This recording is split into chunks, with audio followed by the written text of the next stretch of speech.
Hi everyone, I'm Kathy Vartuli from theintimacydojo.com, and I want to talk today about expectations versus agreements. Most of us are really good with expectations. We have them all the time. We were brought up in a certain culture, a certain set of social expectations, and that helped us move through life pretty easily. We definitely don't want to have to talk about everything every time we do it. But for things that matter, it's really good to step outside of that expectation mode, which can lead to a lot of blaming and misunderstanding, into a place where we make agreements. So the other day, a friend of mine was sharing how frustrated she was with her partner. They had moved into a place together and they were sharing rent, and then his job changed, so he was making less, and he started contributing less. And they hadn't really talked about it. And as they were talking, she was really blaming him and feeling very frustrated and didn't feel very loved by him. And I was talking to her and I realized that they hadn't really talked about what the agreement was. Both of them had expectations. Her expectation was that they would split the rent. His expectation was they would contribute based on their salary, and if his salary was reduced, then he should reduce what he was contributing. And they never really sat down and shared what their wants and needs were, or made a verbal or written agreement about how they were going to handle this. And it was causing a tremendous amount of conflict. And both of them thought they were doing what they needed to do to be a good partner, and both of them thought they were meeting what was expected of them.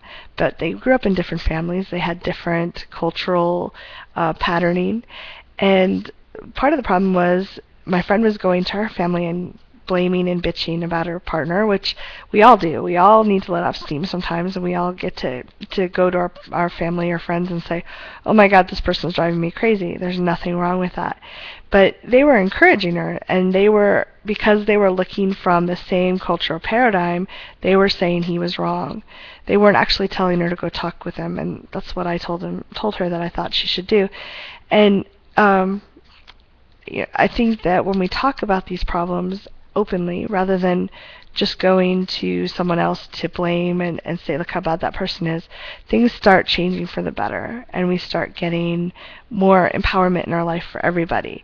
So she did actually talk to him, and things did get better once they hashed some stuff out. And she was kind of angry when she talked to him about it. So it's expected. When we don't get our expectations met, we can feel very disappointed, we can feel very hurt and angry. And Reid Mihalko actually talks about having practice conversations, which I love, where when you go to family or friends, you can say, hey, I'd like to have a practice conversation, I'd like to vent for a little bit, and then I'd like to figure out how I'm going to talk to that person. That lets you kind of voice what you need in a way that, you can have someone just holding space for you and giving you feedback. Like, I get that you're really angry. It wasn't really clear to me what you wanted. So that when you do actually go to that person and talk to them, that you can be a little more articulate, and you may have released some of your anger before you sat down with them. So look at your life. Where are you having hang-ups? Where are you having conflict with your partner? And look and see what expectations you have for that person's behavior. And it may not be a romantic partner, it may be a business partner, it may be a friend, it may be a coworker. What expectations do you have that you haven't voiced? And then you can say, well, I haven't said that I really would like him to call if he's going to be more than 20 minutes late. I could ask him for that, and he gets to say yes or no. But then if you do talk about it and he says, yes, I agree, and maybe it's after 30 minutes, if he's going to be later than 30 minutes, whatever you negotiate, that's an agreement. And people don't always live up to their agreements, but at least both parties know what's wanted and expected of both of you can clearly, consciously expect, rather than subconsciously expecting out of the relationship. Makes things a lot easier. Makes work relationships and work and friendship a lot less effort, and we get our needs met a lot more of the time. So I'd love to know what you think about this. How do you deal with expectations? What comes up for you around agreements? Does it feel too heavy? Love to know what you think. Please leave comments below. Let us know. Thank you.